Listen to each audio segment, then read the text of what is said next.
Unicorns and glitter and taxidermy critters are just some of the things they like.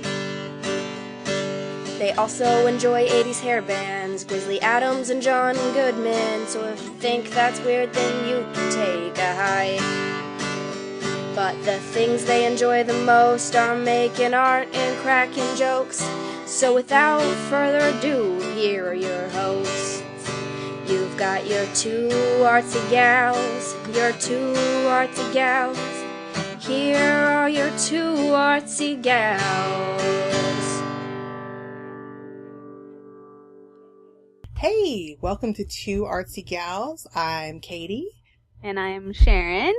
And today we're going to talk a little bit about pastels and the different kinds of pastels and things that are in the pastel family that maybe aren't quite considered pastels, but they're equally as awesome. I'm really excited about this episode because I feel like I'm going to learn a lot from you, Katie. Well, you know, pastels were actually the first medium that I ever fell in love with. Really? Why was that? I don't know. I just really liked them. I think, and I'm going to include in our blog, I think I emailed you the pictures. There's two kind of funny looking pictures they look like a 12-year-old drew them because a 12-year-old drew them. They're like the little people. I think I called them like my feelings series because I had a lot of fucking feelings when I was 12 and I was drawing my emotions or something. But my mom just gave me this box of pastels and I drew those and I played with them and I think I liked how you could blend them and the versatility of that. And so, and I don't know, I'm almost embarrassed to put those in there, but those have survived for almost 30 years in a box. So, and they survived a rat nesting in the box because you can see the corners of one of them are chewed up, and they also survived a leaky roof. So they have to. I think it's good to go. I love looking at old artwork like that from when I was a child, or even just looking at any kid's work. It's just like, you were a different person then. It's like a whole other being. I get a little bit embarrassed about stuff from like my teens, like middle school years, because I wrote some poetry that I should have been on antidepressants, I think. But I think all 12 to 15-year-old girls should just be injected with like a blowgun with Prozac or some shit. I don't know. But anyway, they're the first medium that I use that I just felt really attached to, and I've kept using them over the years. I think I'm going to get right into what I'm going to talk about today, the different kinds and the differences between them. I posted on the blog, you can look at this. I made a little chart that kind of visually lets you see what the differences between them are and how they look when you use them. But the first one would be soft pastels or chalk pastels. They're kind of like chalk, but they're a little bit different. They're softer and more delicate, and the colors are more vibrant than just like, you know, sidewalk chalk or something like that. They're made from powdered pigments, and they usually have some kind of a wax. And sometimes some of them have fungicides to keep them from getting moldy and stuff. So your more expensive ones will have that kind of stuff in them. They're really very delicate, like I said. I want to point out the difference because in most art mediums, I don't feel like you have to spend a lot of money. And I feel like, you know what, acrylic paint is acrylic paint, oil paint is oil paint. Yes, the pigments are brighter in the more expensive ones, but I feel like you know what, most artists don't make a lot of money on their art, and if you're just doing it on a hobby level and you're putting money out, I'm a pretty big proponent of using what's cheaper. However, chalk pastels are one of the few things that I disagree with that on. And I think it's just because there is so much more pigment in the higher quality chalk pastels or soft pastels. The reds in the more inexpensive ones you can see are pinker, and the greens are lighter. There's nothing wrong with using them, but if you want really good saturated color, I would spend the extra $10 or $15 and invest in a really nice set of, I think Rembrandt are the ones that I use right now. They're my favorite brand. You don't have to, but they're more saturated, and I think that they last longer. So, and one more thing about the chalk pastels, and I'll get into this more later, but you do have to use a fixative with those. So you have to spray a spray afterwards. Yeah, and I don't buy the expensive fancy fixatives. I just use a can of freaking Aquanet. Really? So, yeah, if it's good enough for my OBGYN to spray slides with as a fixative, it's good enough to hold chalk on paper. So. But, you know, as long as you're using a hairspray, don't buy one with, like, the crazy conditioner stuff in it or anything like that. Right, just your old-fashioned Aquanet. Just crappy old Super Hold. Works great. Has less chemicals in it, and it's less expensive. So sometimes I have to go to the dollar store to find it now. Yeah. I don't see it around very often. On this example that I'm looking at, the first two are chalk. And so the next one would be oil pastels or hard pastels. And they're also made of powdered pigment, but they have more wax and more liquid in them, and they're compressed. So they're kind of like a really fancy crayon. Like waxy? Yeah, they're much waxier. So it's a wax that's in it. You're calling them a hard or oil pastels. Mm-hmm. Okay. So, I mean, sometimes they're called oil. They're called hard. I think technically it's a gum. I can't remember what it's called that they use to thicken it and bind it. But it is like it's like a more blendable crayon. Mm-hmm. So you can smear it and blend it. And I'll talk a little bit more about that. I think out of any of the pastels I've used oil pastels more, and I'll use them in my mixed media just to do outlines and smear things. I never really draw with them or paint with them.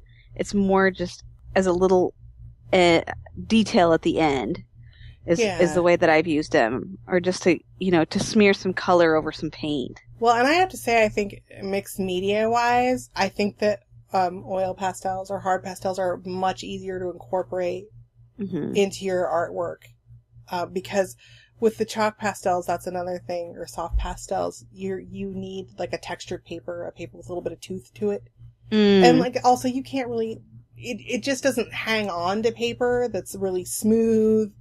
And you can't draw on canvas with the chalk pastel. I mean, it would just make a mess. It would just grind down your chalk, basically. Right. So, I see. So the oil pastels are I think, more versatile in that aspect. And along those lines, I have a product that I use. They're not necessarily a pastel. A friend of mine a couple of years ago turned me on to something called a Woodies. They're made by a company called Stabilo. Yeah, and tell us about those. They're big, fat, like they're almost like a fat, do you remember the fat crayons that you used to use like in kindergarten? The ones that were really big? They're kind of like that, but they're wood. There's wood around them. And then the crayon part or the pastel part is in the middle. So they're almost like a combination of one of those fat crayons and a colored pencil, just in the way they look. And you can use them like an oil pastel and blend them in the same way. And actually, they're a little bit easier to blend. Really? Yeah. And also, they're water soluble. They're a water soluble crayon. So you can also use water, like a wet brush, on them and use them that way. So, and again, I think in some of the pictures, I'm losing track of all this stuff that I'm supposed to be keeping track of right now. But in some of the pictures that I'm going to post on our blog, you can see examples of the oil pastel work that I've done. I used, let me see, there's one that is like a sea witch. And it's a collage piece, but I colored in like the tentacles and the hair on that piece are all done with the woodies. And then water, I've gone over them with water. Oh, wow. Can you sharpen those like a crayon or like a pencil? They come with a little pencil sharpener in the box. So, and the cool thing about them is it's actually a children's art supply. So they're pretty inexpensive. The only problem I have getting them is they're made in Germany. And so when I order them, I usually have to find them on Amazon, and the shipping takes quite a long time. I think it took a month for me to get my last ones. So plan ahead. Yeah, plan ahead. And there's also, I posted another picture that is an example of the oil pastels and what I do with them. It's a tarot card that I drew, and all of the background that I've done with that is tarot, or is blended with oil pastel, and the planet that I drew is oil pastel. Mm-hmm. So, and I'll get more into those and methods here in a few seconds. But moving on, I have to tell you, Sharon, I have to make a confession right now. I have discovered what a huge problem that I really have with hoarding art supplies. Oh, I think we all come by it, honestly. Well, I found when I got into my box, I have a box of drawing stuff, and I was because I knew I wanted to talk about Conti crayons. So I got those out, and I found also pan pastels that I forgot I have that were $135. And I forgot I freaking had them. Wow. They were a gift. I'm not, like, I used a gift certificate that I'd gotten for my birthday, but, so, I'll talk about those in a second, but I cannot believe I opened up the box and I'm like, oh my god, how can I forget that I have these? Wow. So, did you just want to make a whole bunch of stuff? I did, and I haven't actually played with them that much because I was a little bit intimidated by them at first. I'll tell you why, though, in a second, but I want to first talk about the Conti crayons because they're like oil pastels. They're just a square, smaller crayon, and I think they're a little bit harder. I think they are, too. I haven't used them in a long time, but they're a little drier. They're harder. Yeah. Yeah. And they're for like doing monochromatic work. They come in like a sepia tones and a brown, and then a white and a black. That's all you get in the box. That's right. So, yeah. And they're for doing, like I said, monochromatic work. They can do some really cool stuff that it looks like old pictures, and they're really neat. And they're a little bit like I said, they're harder, so they hold an edge better. The crayon, I think you can do more like finer lines with them. And I actually haven't done a lot with Conti crayons, but I have some because, again, I'm an art supply hoarder. Right. So I do use the black one a lot, though, when I want a finer line. But the pan pastels are like the holy grail of soft pastel, chalk pastel. They come in a little, it almost looks like a little thing that your blush comes in. Oh. And they stack together, so that's their little pan. And they come with special tools. There's a handle that you get, a little plastic handle, and then there's all different sponge attachments that go like heads for the tool. Oh, wow. And they're like a butter. When you spread them on, the texture is mind-blowing. Wow. So, and they actually take a bit of practice to use. I haven't got to play with them a lot. Like, it's definitely something that you want to dedicate some time to learning to finesse and use. So that's why I haven't really used them that much. I have a friend who actually does pet drawings, like portraits of your pets. Oh, wow. And she only uses pan pastels. Oh, awesome. What's her name? Liz Thorenson. She's a local Portland artist. Cool. I'll have to check it out. She does really cool work. I'll post a link to her stuff too. Don't let me forget that, because I don't have that on my list. I better write it down. But yeah, the pan pastels, and the pan pastels are interesting because they come in sets of colors. Oh. So like you can get I can't think of the one I even have. I don't even remember which one it is, but they come in like one for portraits. So there would be a lot of skin tones and a lot of hair tones. And a lot of, like, eye color and lip tones. I actually think that's the one I have. Wow. And then they have, like, brighter color tones or a set of pastel tones. And the box that they sound awesome. They're really, really cool. So that's all the different kinds of pastels. I mean, I think there are probably some more products that cross the line a little bit sometimes. But those are your basics. And I've used them all. I love them all for different reasons. Did you have any questions before we move on, by the way? No, it makes me excited. I want to work with the Conti crayons a little bit more, and it makes me want to experiment with some more pastels, for sure. Back to the chalk pastels. I want to talk a little bit about how you would use them, or techniques for using them. And I have an example of a piece that I did that I'm going to post on the blog too. There's like a couch with a pile of laundry on it. And I think I was going to do a series or something of cards, and then it never made it past that. What I like to do with them is use a lot of blending stumps. because it's kind of like drawing. I don't know if you've done a lot of charcoal drawing or even graphite, using a lot of different graphite pencils. They a little bit. They blend similarly to that, and you can do a lot of highlighting with those. I like drawing fabric with them because you can draw on fabric with them, or just draw drawing fabric. Like that's I think why I did the pile of laundry in the example that I'm using, because it's just really cool the shading that you can get. Like I said, I use blending stumps a lot. And another thing that I like to use are the gum erasers.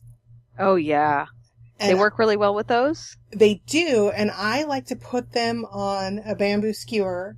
I put a little bit of the gum eraser on it. So there's just a tiny bit. And you can go through and lift just little teeny lines of color and do little tiny highlights all over. How fun. Like I think I mentioned before, I think chalk pastels are kind of hard to work into a lot of mixed media work unless you're working on a textured paper. They make special paper for chalk pastels or soft pastels. I tend to use that. They make colored paper. It's kind of cool. And they make black paper. It's really neat to draw on the black paper with the different colors. I love that.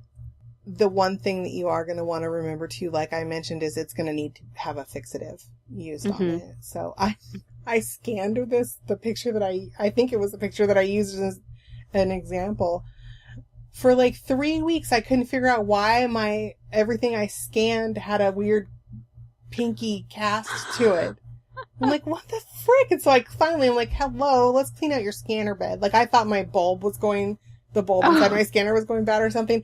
And I'm like, what is this? Because it was dirty. You couldn't see it when you looked in there. Right. But then I think that I stuck a piece of paper in there and it came out with that on it when I saw it. And I'm like, what is that? And I wiped it. I cleaned it out. I had pastel dust all over in my scanner bed. So. Oh, that's funny. So you definitely want to have a fixative. And again, I think some people might argue that you would want to spend the extra money on a real official fixative, and it might have some color fastness. It might actually be better with color fastness, like a more expensive one. But I've also had a couple of allergic reactions to fixatives. So I just what works. Stick with something that's a little bit less caustic, because there's some pretty burly stuff out there. Well, that's the thing too, is finding other things that work for you. You don't have to always use, the fixative, or have to use what's, said to be used. As artists and crafters, you can always find something else to use. Well, and I think most artists I know are pretty resourceful about finding something that's less expensive. Absolutely. I don't know very many artists that have a lot of money, so. Right. And I think chalk pastels are my favorite out of all of them. That I've talked about today. The oil pastels, I think that they're more versatile, like I said, because you can blend them. You can use blending stumps with them. I like to just use my finger. I just keep like a wet rag to you want to wipe the crap off your fingers. Right. Transferring colors. But I really prefer using my finger and blending them. And again, blending stumps. I love blending stumps. So I use a lot of those. And with the woodies, I like being able to color and, you use them, and you do like the shading, and like, I don't know if you can see in the example that I'm using, and it's kind of hard to do when we're doing an audio podcast. So I hope everybody goes to look at the blog for examples. You can make things look rounded. So you color darker on the sides and lighter in the middle, and use different colors, and and you can get kind of crazy with it. And then when you go over it with the water on the brush, it just smooths it out and makes it look like there's a nice continuity of color, and the color blends. Yeah, absolutely. So it's pretty easy to do that. I think. Did you have any other questions? I didn't. I feel like you covered so many things. I'm really excited. I kind of feel like I crammed a whole lot into that just a few minutes. So I it was great. It out a little bit more. I found an artist when I was looking. I wanted to give an example of like really someone who has a lot of skill with using pastels, and I found this artist, Ruben Belloso. I believe he's Spanish. That's the one I think I showed to you, Sharon. I pinned him on Pinterest. And he does these crazy, like, photorealistic drawings with oil pastels. Like mine, like I had, honestly, had I not been looking at a website that said, explain the process and showed him drawing with them, I would not have even guessed that they weren't photos. They're incredible. Like, really mind-blowing. Yeah, his work is... I was speechless when I saw it. I was like, oh, I just couldn't believe it. Yeah, me neither. It's just crazy. And I actually couldn't find a specific website that was his website. But if you search for, it's spelled RUBENBELLOSO. If you search for him, you're going to find many references to him online.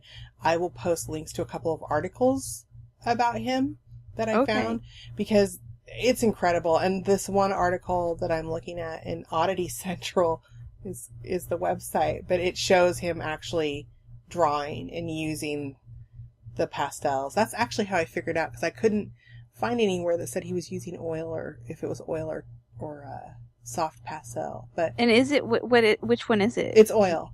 It is They're oil. The hard pastel, yeah. They're just mind blowing. And he also has a Facebook page. I'm following him on Facebook now. It's Ruben Belloso Artwork. Oh wow! And you can go check it out. It's incredible. Yeah, his stuff. I mean, the hairs. How do you get hairs with that kind of detail? Just blows me away with oil pastel. Oil pastel. That's because it seems to be such a looser tool to use. You know, that you're gonna not have something so finely detailed. You know, the one thing, not that it takes away from it, but he is working on a really, really, really large scale. If you look at pictures of him doing it.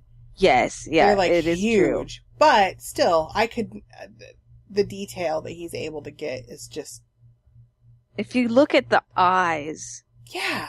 Of his, and the hairs, it's incredible. Like it does, and then just the blending. It must be. He must use blending tools somehow. I don't know. I just have never seen anything like it. I'm always blown away by the photorealistic stuff. Like, I took a life drawing class in college and I did okay in it. But it's not something I enjoy doing. I don't like drawing people like I don't like trying to draw realistic people. And it's not something I really excel at. I suppose if I put a lifetime of practice into it, I would be better at it. But yeah. I'm just always blown away when I see people that can do this. Oh yeah, and the light that he puts onto people, I mean, it makes me want to cry when I look at his. I know. I got a little bit weepy when I saw it the first time. I'm so glad I'm not the only person that has that reaction to art sometimes. It's a little bit embarrassing on occasion, but if I'm with someone, but it does make me I tear up, because it's really truly stunning. It is really, really stunning. It's just phenomenal. Now, Sharon, how much have you, you said that you use a little bit of, you've used them a little bit. I kind of want to talk about what you've used pastels for. I just use a little bit, in some of my mixed media paintings, on the edges, or just to go over something and just add a little depth or a little bit of shading, or add some light to something, but nothing, I'm not really drawing with them. It's just more of adding a texture. Until I got the woodies, I don't think I'd really used pastels in mixed media artwork. I think well, that's not true. I use the oil pastels in a couple of things, but for the most part, I kind of tended to do pastel drawings. And standing alone. And then I realized when I got the woodies, I was like, oh, hey, I kind of incorporate them in more now. And I think partly because they're an easier thing to incorporate into your work. But I was going to tell a story about oil pastels. Because I can't get pastels out without thinking about the day my dog ate a box of pastels.